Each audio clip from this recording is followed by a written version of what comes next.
ಎಲ್ಲ ಏರ್ಪಾಡಾಗಿದೆಯಾ? ಮದುವೆ ಗಂಡು ಕರ್ಕೊಂಡ್ ಬರ್ತಾ ಇದೀವಿ. ಇಷ್ಟು ಗ್ರ್ಯಾಂಡ್ ಆಗಿ ಮದುವೆ ಮಾಡ್ತಿದ್ದೀರಿ ಸ್ವಾಮಿ? ಇದೆಲ್ಲ ಪುರೋಹಿತರೆ ಗ್ರ್ಯಾಂಡು. ನನ್ನ ಮಗಳು ಮದುವೆ ಮಾಡಿ ಅವತ್ತು ತೊಡೆ ತಟ್ಟಿ ಚಾಲೆಂಜ್ ಮಾಡಿ ಹೋದಲ್ಲ, ಆ ನನ್ನ ಮಗನ್ ತೊಡೆ ಕಟ್ಟಿಸೋದನ್ನೇ ಗ್ರ್ಯಾಂಡು. ಅವತ್ತು ಅವನ ಅದೃಷ್ಟ ಚೆನ್ನಾಗಿತ್ತು, ಬದುಕೊಂಡ. ಅಲ್ಲ ಸ್ವಾಮಿ, ಈ ಜಗತ್ತಿನಲ್ಲಿ ನಿಮಗೆ ಎದುರು ನಿಂತು ಮಾತಾಡೋನು ಯಾವನಿದ್ದಾನೆ? ಎಲ್ಲಿ ಪ್ರಭು ಜಾಗ ಬಿಡ.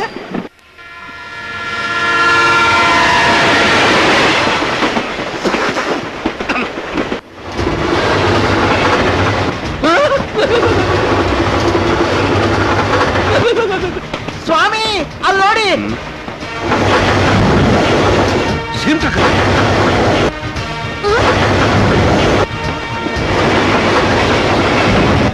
ಏನ್ ಪುರೋಹಿತ ನಿಮ್ದು? ಆಚೆ ನೋಡಿ.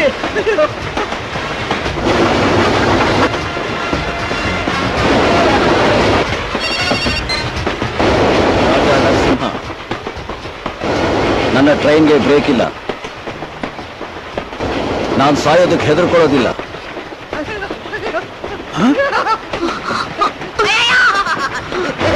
ನಿನಗೆ ಜೀವದ ಮೇಲೆ ಆಸೆ ಇದ್ರೆ ನಿನ್ನ ಜೀವ ನೀನು ಉಳಿಸ್ಕೊ.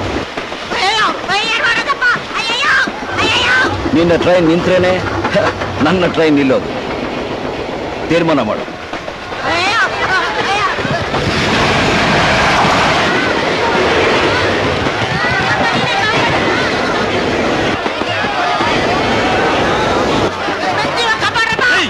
ಸುಮ್ಮನೆ ರೀ, ಬರ್ಲಿ ಬಿಡಿ ಅವನು.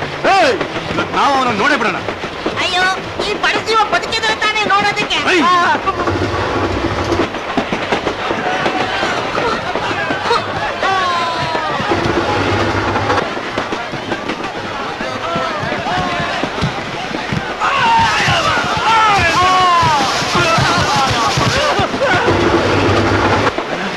ಆ ಇಂಜಿನ್ ಬರ್ತಿರೋ ಸ್ಪೀಡ್ ನೋಡಿದ್ರೆ ನಾವ್ ಯಾರು ಉಳಿಯೋದಿಲ್ಲ ಅನ್ಸುತ್ತೆ. ಪ್ರಾಣ ಉಳಿದ್ರೆ ಮತ್ತೆ ಮದುವೆ ಮಾಡ್ಬೋದು.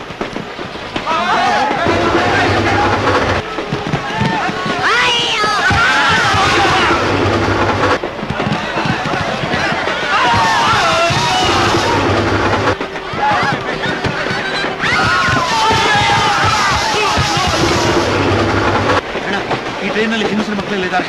ನಮ್ಮವರಾಗ್ಲೇ ಹೆದರ್ಕೊಂಡು ಆಚೆ ಧುಮುಕ್ತಾ ಇದ್ದಾರಣ್ಣ.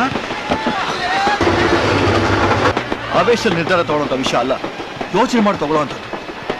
ನೀವೇ ಯೋಚನೆ ಮಾಡಿ.